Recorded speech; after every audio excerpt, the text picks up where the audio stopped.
Hello and welcome to Live Healthy West Virginia, the podcast brought to you by WVU Medicine, aiming to help everyone live a better, healthier life in West Virginia and beyond. I'm your host, Mary Ravazio Menard. According to the Centers for Disease Control and Prevention, the national kindergarten immunization rate dropped last year from the pre-pandemic level of 95% to about 93%. But a strong public health policy has enabled West Virginia to maintain one of the highest child immunization rates in the country. Yes, you heard right. West Virginia leads the nation in a positive health category. So with back to school days just around the corner, do you know what immunizations may be required for your child to enter or return to the classroom? Today, we're talking about back-to-school immunizations, as well as how to keep your child from bringing all those germs home with them, with WVU Medicine Children's Infectious Diseases Specialist, Dr. Kathy Moffett. Hi. Kathy, it's so good to have you here. Thanks for having me, Mary. Always a pleasure, always a pleasure. So let's just dive into a little deeper. Why does West Virginia lead the nation in child immunization rates? I'm really excited about this. We have been the leader for decades on this, and it's because we only allow a medical exemption. So if a child has a legitimate medical reason to not be vaccinated, they can go through a very easy process and be exempt from vaccines. But otherwise, children need to be vaccinated, and we've held strong on that. And as a result of that, we're a model that other states now have expanded or narrowed, whichever way you want to look at it, their regulations just like ours, and they modeled after West Virginia. So we have led the nation with Mississippi, believe it or not. Another surprise. Right. Now, Mississippi has loosened their restrictions a little bit, but we've held strong here in West Virginia. Okay, well, speaking of that, we have held strong, but it was just last March when the state legislature passed a bill to loosen some of those requirements. Right. And I know the West Virginia medical community really lobbied hard, and the governor did not sign it into law. No. So why is it important we hold on to the way things are? Well, so you mentioned that the vaccine rate has dropped for kindergarten kids. When you get below really 95%, there are outbreaks that occur, and we've been seeing outbreaks of measles. Yeah. In our neighboring states, we've actually had one case of measles documented here in Morgantown in West Virginia. Thankfully, because the people who were around him when they weren't aware that he had it were vaccinated, and no one else got measles. But you have enough of a population who's susceptible, and you're going to have outbreaks. And you may say, well, what's the big deal? It's just measles. Oh, no, it's not just measles. The fever can last 8 to 10 days. You have a risk of encephalopathy, brain swelling, pneumonia, being dehydrated, hospitalization, and there is also cases of encephalitis, brain swelling, that occur a year to 10 years later. And the one that occurs 10 years later is fatal. So it is not a benign disease. No. And I think people don't realize that, there's a reason why we have vaccines and why we are such advocates. Because I've seen all these diseases, nearly all these vaccine preventable diseases, and I'm really happy that I don't see them anymore, and our kids are healthy. But you think about if any of our children or our grandchildren or our neighbors or our friends or our patients were to be sick for 10 days, how worried we'd be. The statistics say that on average they make 3 visits to healthcare, so they're going to urgent care, primary care, ER, or being admitted, probably exposing other people.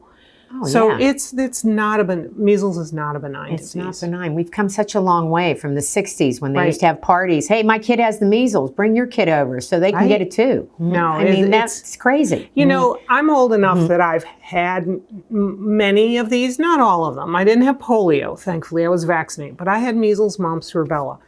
And you could say, oh, well, look, I survived. I'm okay.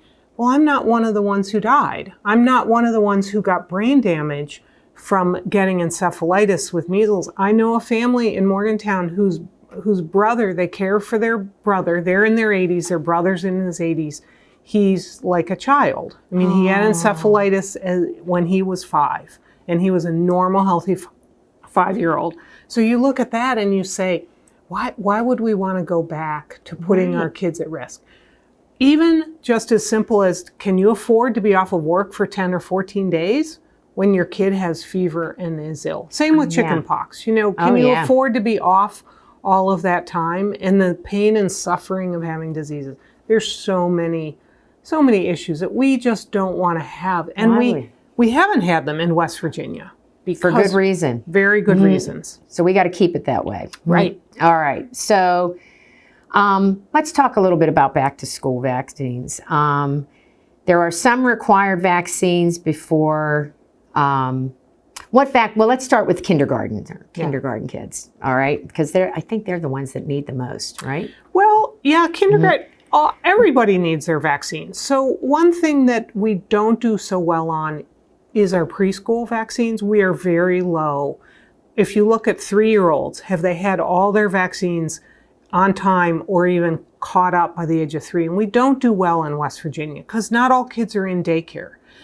Kids are at home, and because of COVID, so where we do really well is the kids get caught up at kindergarten. So if you stay on track, then you really, your child is either at age 4 or 5, you can get those kindergarten vaccines, and they're boosters to what hopefully your child's already had. If they haven't had the other ones, then they're going to need a whole lot more, but they need to get all their required recommended vaccines by 5. So we can do better with our little ones. They should be going to primary care. They should be going to the doctor. There's no reason to delay your kids on their routine vaccines, but then we definitely have them at kindergarten. Yeah. That seems, because like you said, there were 3 that they definitely have to have for kindergarten. So if the child's already had their other childhood, so they get a polio booster, they get a tetanus, diphtheria, whooping cough booster, and they get a measles, mumps, rubella, chickenpox, and it can be the 4 in 1. We usually give them separate when they're younger, but at the 5-year-old visit, absolutely. So the 3. Okay. And what's the best way to find out? Okay, what vaccines does my kindergarten child need, and where's the easiest place to go to get them? The easiest way is the primary care provider, family practice, or their pediatrician, health department. You know, urgent care isn't really the place. That's not what they're set up for. Yeah. So really make an appointment now. There's plenty of time now to get your child in and get their recommended required vaccines. For kindergarten, they probably already had registration for kindergarten, and if they're not up to date, they probably have already sent you a letter saying you're not up to date. The same goes, so there are required vaccines for 7th grade, which is the meningitis vaccine. Yeah. And a booster for tetanus. And at 7th grade. Right. Okay. And then at age 16, but it's really, in high school, the required booster for the meningitis. Okay. And the schools are pretty good about sending a letter if you haven't sent that in to verify that you've had it. So those are the other times to make sure. Now, there are other vaccines that aren't necessarily required for school, but are really important, and we recommend them. And you recommend them. And that's probably flu, HPV, COVID. Okay. Yep. All right. Let's start with flu. Who should be getting a flu shot every year? Anyone who is 6 months of age and older should get. I'm going to bundle them together, Mary. All right. COVID and flu. Okay. They should get them both. They don't come as one vaccine. They're 2 separate shots. Some people are eligible to get the nose spray for flu. Healthy people between 2 and 40 or 45. Okay. But most people get it as a flu shot. It's important. COVID now is out there. COVID is just It's everywhere. It's everywhere. And most people don't get really, really sick, but there still are the elderly, those who are immunocompromised, those who are really vulnerable, the little babies. We've had recently some little babies in children's with COVID. So it's really important that not only do we vaccinate kids, we vaccinate everyone around them. Yeah, so sometimes they're too young for those vaccines yet. 6 months. Yeah. So what do we recommend? You know you're having a grandchild or a niece or a nephew or your own child, you get vaccinated. And the recommendations to vaccinate pregnant women, so that not only is the woman protected, and we know that women are more susceptible when they're pregnant to get worse disease. Yeah. So, but also when the woman has immunity, she passes that in the last trimester. So the last few months of pregnancy, mom is giving her protection to the baby so that newborn baby doesn't get whooping cough, doesn't get COVID, doesn't get flu. So all of those are really important. So you ask at the beginning, who should get an annual flu shot? And I'm going to add COVID. Anyone 6 months of age and older. All of us. Okay. All of us. Yeah. All right. Okay. So that takes care of the flu and COVID vaccines. Now, HPV. HPV is essentially, now you tell me if I'm oversimplifying this, this is a cancer vaccine. Yes, it is. It is. Why wouldn't you do that? Right. Human papillomavirus causes a whole lot of different cancers. Yeah, explain, what is HPV exactly? So we all have had common warts on our hands, and those are a form of HPV. Those are not the ones that cause cancer, and those aren't the ones in the vaccine.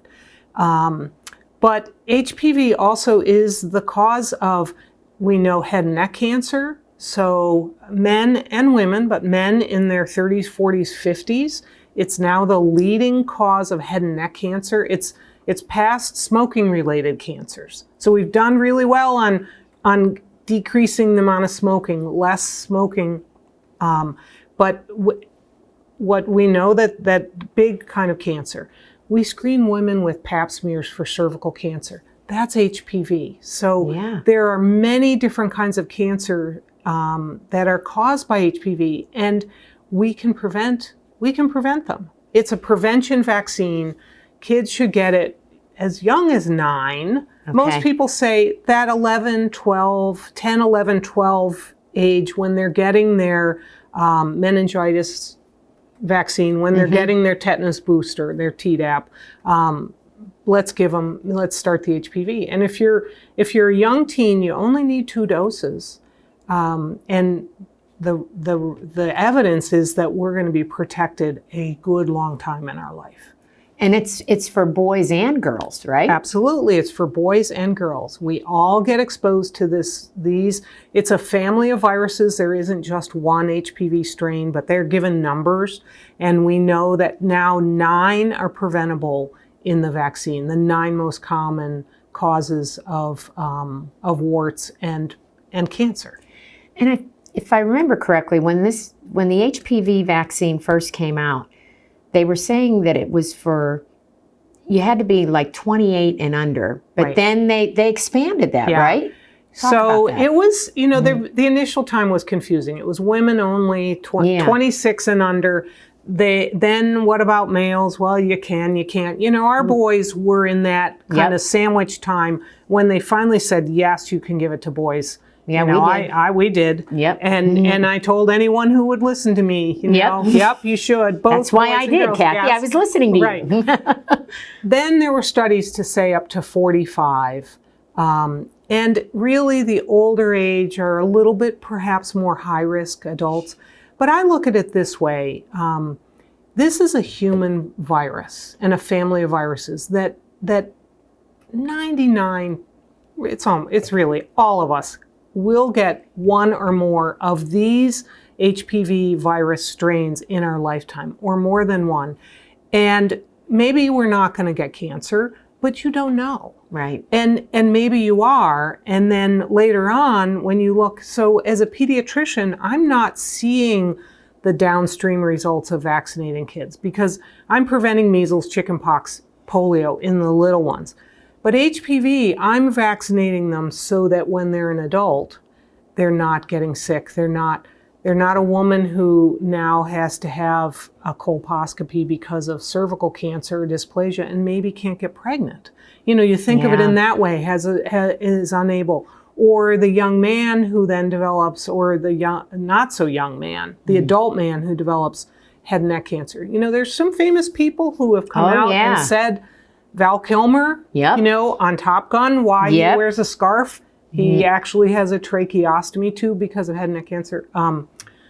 He's Michael Douglas. Michael Douglas. Married to the beautiful Catherine Zeta-Jones. Right. So they both have been very public about HPV. And there's some others. Farrah Fawcett, she died of HPV-related cancer. And before there was a vaccine, she was very public about that before she died. She was one of the original Charlie's Angels. But so younger people may not know. Yeah. But there is a lot of cancer and disease. And I think we have to look at it. If we had a breast cancer vaccine or a lung cancer vaccine, everyone would be lining up. Yeah. And I think we need to help people to understand. We do really poorly. We get poor marks in West Virginia for vaccinating our teens. Yeah, what's our rate here in West Virginia for HPV? Well, we're last in the nation. So we do well with the other. We started out so good. Well, and we can do better. It's about cancer prevention, and this is a vaccine that I think people don't always talk about. Maybe you don't talk about cervical cancer. Maybe you don't talk about warts. I like to say warts on your parts. Yeah. And no one talks about it. Yeah. But it is a very, very big deal, and so let's just prevent it. Yeah. And so I look at it with adults to say, okay, maybe you have a 40-year-old woman who has been married and monogamous her whole life and now finds herself a widow or divorced. I think that's a person who should be vaccinated. Because, you're out in the dating world, you may have a new partner, partners bring in what other partners everybody have. with them. Right. And so we should really be thinking about vaccinating, as many people as we can. Yeah. Really important, really, really important. I'll give you another statistic in West Virginia. We have been a leader in a bad way.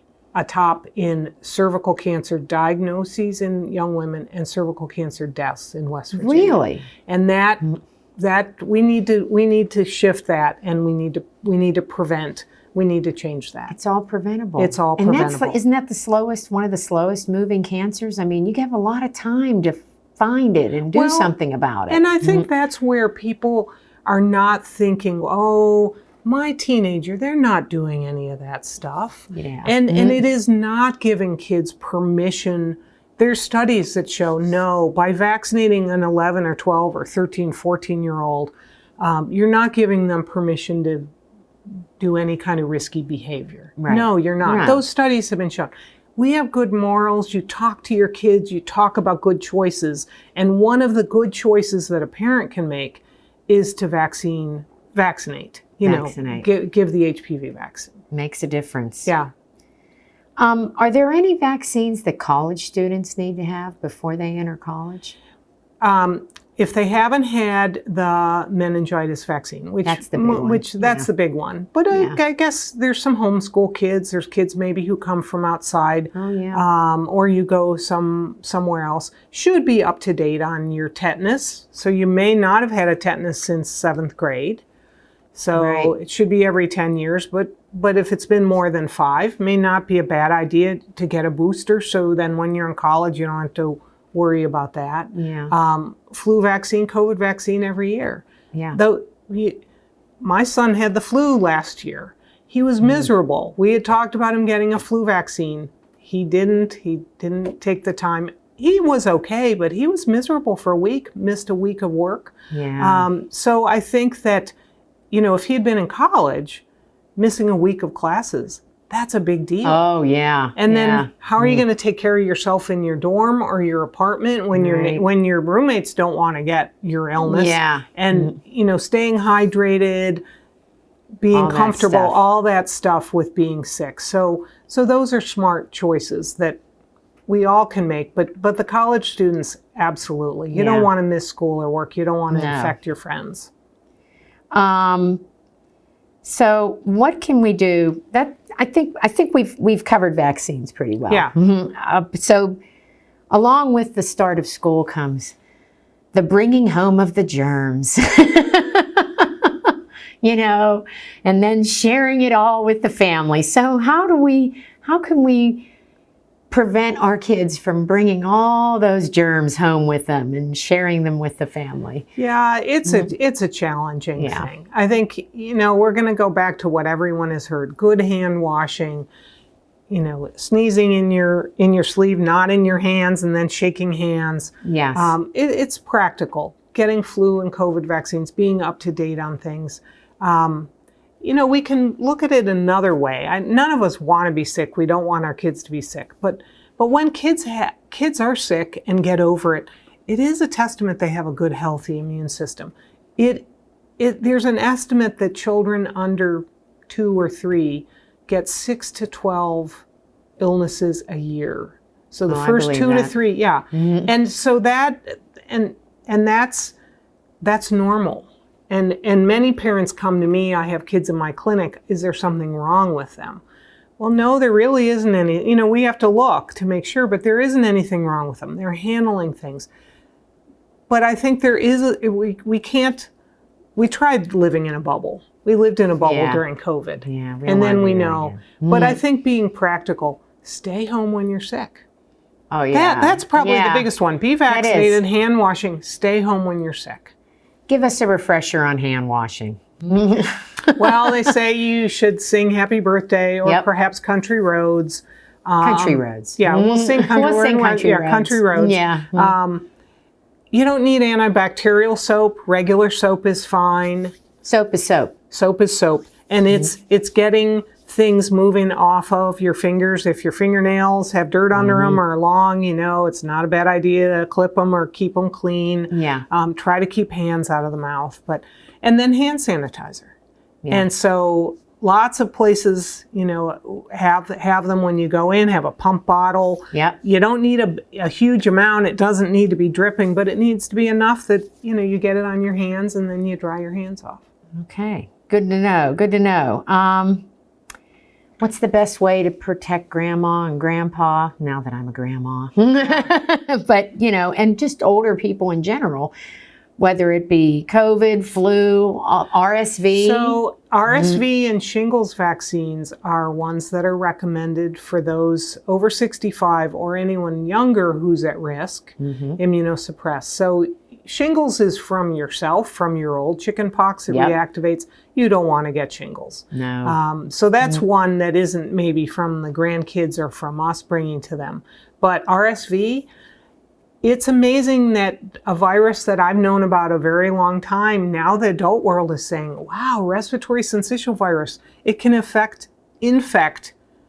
any of us. Yeah. So that really, really bad cold that you get about every 5 to 10 years, that's probably RSV. And the trouble is that it can exacerbate people's asthma.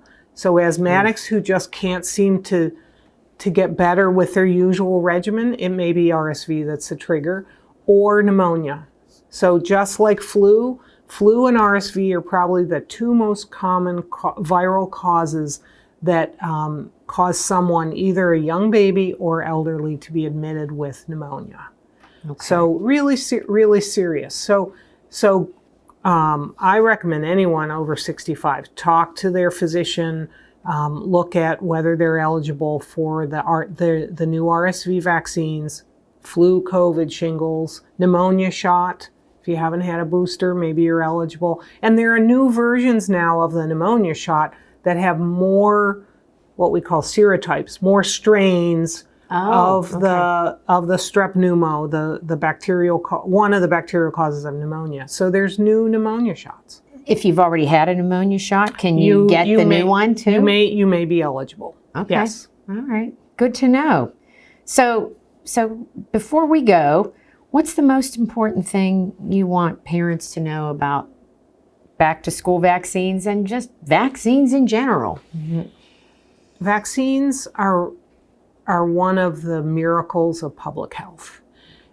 If we look at what we have accomplished in the last 100 or 120 years, maybe having indoor plumbing and good sanitation, that's another one. Yeah. But the other one is vaccination.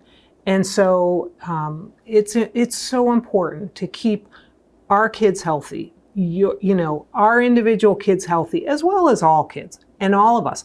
We definitely know that if you vaccinate children for flu, there's less flu in the elderly. There are less pneumonia admissions and pneumonia deaths from the old people. So it just is common sense. Yeah. There's plenty of other things we can get that our immune system is very robust, but people are worried that we're overwhelming the immune system by vaccinating. No, we're giving this much foreign substance compared to the dirt and the dust and all the rest of the stuff that you encounter in your daily life. So it's really important to understand that vaccines really work. Vaccines are safe, and let's protect our community, our kids, our schools, our community, everyone in the family. Yeah, really important. Well, Kathy, thank you so much for sharing this information with us today. I think we covered a lot of good ground here, and so we want everybody to go get up to date on their vaccinations. Yes, we do. Thank you, Mary. Thanks. So that brings us to the end of this edition of Live Healthy West Virginia. If you're looking for more information about school vaccine requirements, visit the website of your state's health department or Department of Education. And to find the latest episode and all episodes of Live Healthy West Virginia, visit wvmetronews.com/podcast or on the all-new West Virginia Metro News TV app. I'm Mary Ravazio Menard, and on behalf of Dr. Moffett and everyone at WVU Medicine, thanks for joining us.